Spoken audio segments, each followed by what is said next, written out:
সবাইকে সংবাদ এক নজরে স্বাগত। সঙ্গে আছি আমি তাজরিন নাহার মুক্তি। বাটা শোরুম ও কেএফসিতে ভাঙচুর ও লুটপাটের ঘটনায় সারা দেশে ৪৯ জনকে আটক করেছে পুলিশ। এর মধ্যে সিলেটে ১৪, খুলনায় ৩১ ও গাজীপুরে ৪ জনকে আটক করা হয়। ফিলিস্তিনে ইসরায়েলি বাহিনীর বর্বর হামলার প্রতিবাদে বিশ্বব্যাপী ডাকা হরতালের সমর্থনে বাংলাদেশে হওয়া বিক্ষোভের আড়ালে বিভিন্ন জেলার আন্তর্জাতিক প্রতিষ্ঠান বাটা ও কেএফসিতে ভাঙচুর ও লুটপাট করা হয়।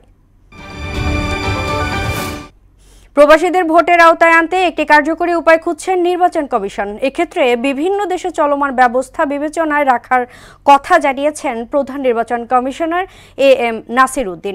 সকালে কমিশন ভবনে প্রশিক্ষণ কর্মশালার উদ্বোধন অনুষ্ঠানে এসব কথা বলেন তিনি। কর্মশালার মাধ্যমে প্রবাসী ভোটারদের ভোটদান পদ্ধতি ভালো সমাধান মিলবে বলেও আশা জানান CAC। আন্তর্জাতিক অপরাধ ট্রাইব্যুনালের সাবেক প্রসিকিউটর তুরিন আফরোজকে গ্রেফতার করেছে পুলিশ। সোমবার রাত ১১টার দিকে রাজধানীর উত্তরের পশ্চিম থানা এলাকায় নিজ বাসা থেকে তাকে গ্রেফতার করা হয়। গত মার্চে তুরিন আফরোজের বিরুদ্ধে উত্তরা পশ্চিম থানার একটি হত্যা চেষ্টা মামলা হয়েছে। জুলাই গণ অভ্যুত্থানে গুলিবিদ্ধ হয়ে আহত এক ব্যক্তি তার বিরুদ্ধে মামলাটি করেন। রমজান ও ঈদ উল ফিতরের দীর্ঘ ছুটি শেষে দেশের সব সরকারি বেসরকারি প্রাথমিক বিদ্যালয় ও মাদ্রাসাগুলোতে ক্লাস শুরু হয়েছে আজ, আর মাধ্যমিক বিদ্যালয় খুলবে আগামীকাল। শিক্ষা মন্ত্রণালয়ের প্রকাশিত শিক্ষাপঞ্জি থেকে এই তথ্য জানা গেছে। শিক্ষা অধিদপ্তর থেকে পাঠানো নির্দেশনা পুরো দমে শিক্ষা কার্যক্রম শুরু করতে বলা হয়েছে।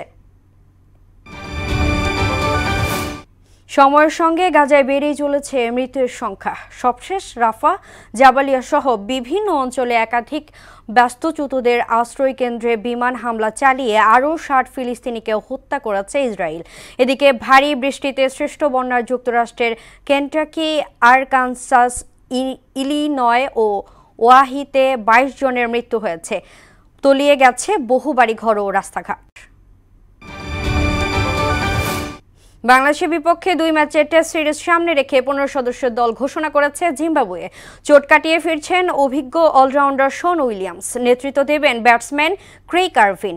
এছাড়া ডাক পেয়েছেন ওয়েলিংটন মাসাকাদজা। অভিষেক হচ্ছে লেগ স্পিনার ভিনসেন্ট মাসেকেসার। প্রায় ৫ বছর পর বাংলাদেশের বিপক্ষে টেস্ট খেলতে আসছে জিম্বাবুয়ে।